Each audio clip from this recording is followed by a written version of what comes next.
Well, I've not um, experienced that before. I had in the time I've been in the game, but obviously for us today was all about coming off with 3 points. Whether we played brilliantly, whether we played indifferent or not so good, it was about getting a 3 point margin at the end of the game. And the lads have gone about it, and when they've come off the field, whether they've played brilliantly, average or indifferent, they've got the 3 points, and that's what matters. And you know, I have to remind everybody about situations about playing against 10 men, you know, and the two examples about how difficult it is to beat 10 men is we're brilliant at playing with 10 men because we beat Cardiff City 2-0. Went down to 10 men with 35 minutes to go, 1-0 up, and we won 2-0. And we played here against Swansea City. Andy Carroll went off after 25 minutes or so, played with 65 minutes with 10 men. Swansea never scored a goal, and we won the game. Hull City had played with 10 men, kept the ball well, and we beat them. And that's what you got to do. You got to beat 10 men, which is very difficult to do.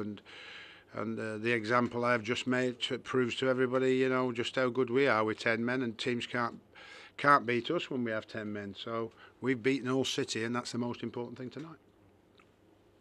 Sam, do you think you need one more win with your goal difference slipping?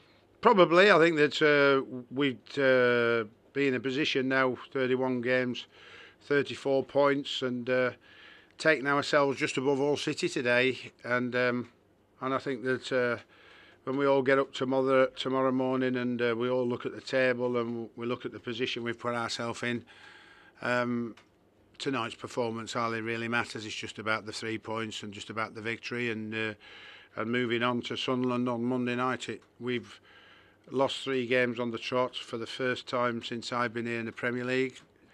We'd never done it before. We were pretty nervous, and we've made sure it hasn't gone any longer than that, so we've reversed it round by getting a very important victory. So it's a bit of a blow losing James Collins so early in the game. What's the injuries? He pulled a calf muscle, and but I do think that Roger Johnson came on and did a good job. I think that you know, Jelavic and Longer was a huge big bonus for Steve on buying those 2 players in January. Paid a lot of money for them, and they really helped all to the position that they're in now. But I thought that you know, our back four and our 2 centre halves kept those 2 really quiet today, which was obviously very important.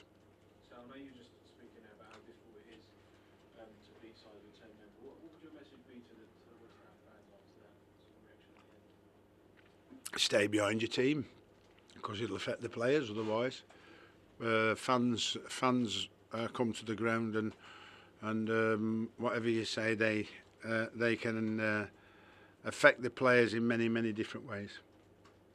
Was it just a reaction, Sam, that you went to the pitch and clapped your hand to your ear? No, because I was hearing booing, so I couldn't quite believe it. But there you go, seen something new I've not seen before, so nothing surprised me, I suppose.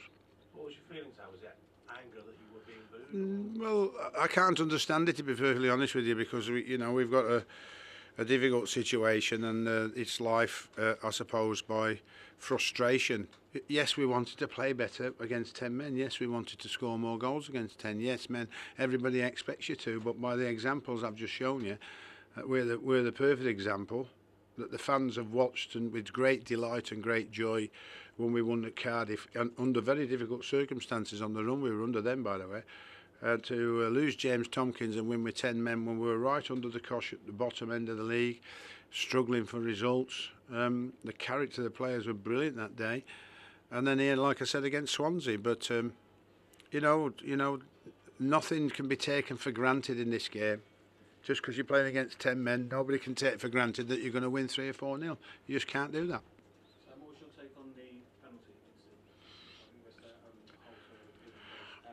incident? Well, it looked like an handball on Mo Diame before that, I suppose. But you know, my old mate, who's obviously very disappointed where it can be like me when I was at his place, because they got a penalty they shouldn't have got, and we should have had a penalty and we didn't get it, and they beat us 1-0. So, not that I want to have things go in your favour. You want a clean game by refereeing decisions. You don't want to seek unfair advantages. Not really. You want to win by your own merits. But it's definitely a penalty. And so if he can't see the handball, like they say, he can't give it. But the penalty is definitely a penalty and a sending off.